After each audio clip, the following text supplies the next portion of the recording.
পরমার গাড়ির সাথেই অ্যাক্সিডেন্ট হয়ে প্রাণ সংশয় হলো রূপার। হ্যাঁ বন্ধুরা, অনুরাগের ছোঁয়া সিরিয়ালে আজকের পর্বেতে আমরা এমনটাই দেখতে চলেছি।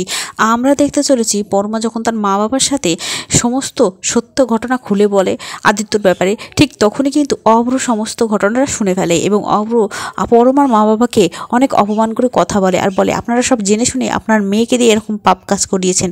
না, আমি কিছুতেই ক্ষমা করব না পরমাকে এবং আপনাদেরকে। এই বিয়েটা থেকে আমি ওকে মুক্তিও দেব না, আর ওকে আমি বাড়িতেও নিয়ে যাব না। এই অষ্টমঙ্গলায় এসে ওকে আমি এভাবেই রেখে যাব।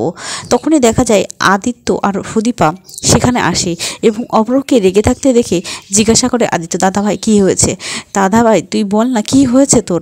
তখন অভ্র ভীষণ রেগে গিয়ে আদিত্যকে বলে, তুই আমাকে বলবি কী হয়েছে? তুই জানিস না এত বড় পাপ কাজ করেও তুই আমাকে জিজ্ঞাসা করছিস কী হয়েছে? ওদিকে আদিত্যও কিন্তু তার দাদার সামনে বলতে বাধ্য হয় আর বলে, আমি কিন্তু তোর জন্যই বিয়েটা করেছি দাদা ভাই, শুধুমাত্র তোর আর পরমার সম্পর্কটা ঠিক হবে, তুই আর পরমা একসাথে ভালো থাকবি এই জন্য, আর পরমা যাতে আমাকে ভুলে যায়। সুদীপা হাততালি দিয়ে আদিত্যকে বলে, এতদিনে সত্যি কথাটা আপনি বললেন, আপনি এতদিন দোহাই দিয়েছেন আমার বাবার কথা রাখতে, আপনি আমাকে বিয়ে করেছেন, কিন্তু না সেটা নয়, আজ সমস্ত সত্যি কথা বেরিয়ে আসলো। সমস্ত দায় পড়লো পরমার উপরে। পরমা বলে, আমি দোষী তো, আমি নিজেকে শেষ করে দেবো। এই বলে পরমা বাড়ি থেকে বেরিয়ে যায় আর গাড়িতে ওঠে। সুদীপা পিছন ছোটে, কিন্তু সুদীপা কিছুতেই পরমাকে আটকে রাখতে পারে না। পরমা জোর করে গাড়ি নিয়ে বেরিয়ে পড়ে আর সুদীপা পিছন ছুটতে থাকে। সেটা দেখে আদিত্য নিজে গাড়ি নিয়ে ছুটে পড়ে।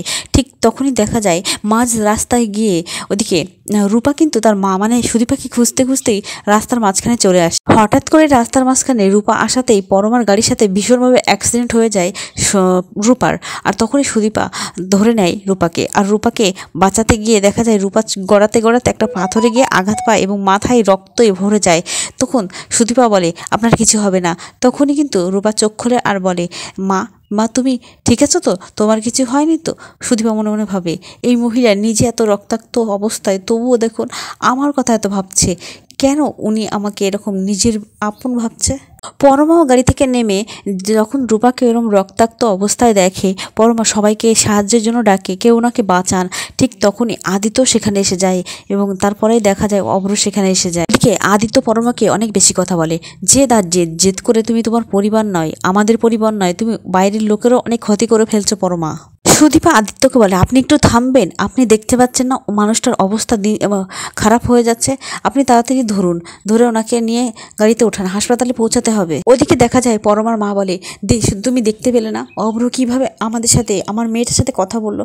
না আমার মেয়েকে ওইভাবে আমি ওই বাড়িতে রাখবো না, আমরা গিয়ে আমার মেয়েকে ফিরিয়ে আনবো। তখন দেখা যায় পরমার মা বারবার বলছে, তুমি এভাবে দাঁড়িয়ে থাকছো কেন? তুমি ওই সুদীপার কথাই ভেবে চলেছো কেন ওই বাইরের মেয়েটার কথা তুমি এত ভাবছো? নিজের মেয়েটার কথা ভাবো, তোমার নিজের মেয়ে ভালো নেই। তখন দেখা যায় পরমার মা জোর করে পরমার বাবাকে নিয়ে সেই চৌধুরী বাড়িতে চলে যায়। রূপাকে তাড়াতাড়ি হাসপাতালে ভর্তি করে দেওয়া হয়। তারপরে পরমা বলতে থাকে, তোমরা বিশ্বাস করো আমি কিন্তু জেনে বুঝে কিছু করিনি, আমার কোনো দোষ নেই। তখন আদিত্য বলে যে এর জন্য তোমার জেল হতে পারে, সেটা তুমি জানো? তখনই দেখা যায় অভ্র বলে, কি হচ্ছে, এটা কিন্তু হাসপাতাল।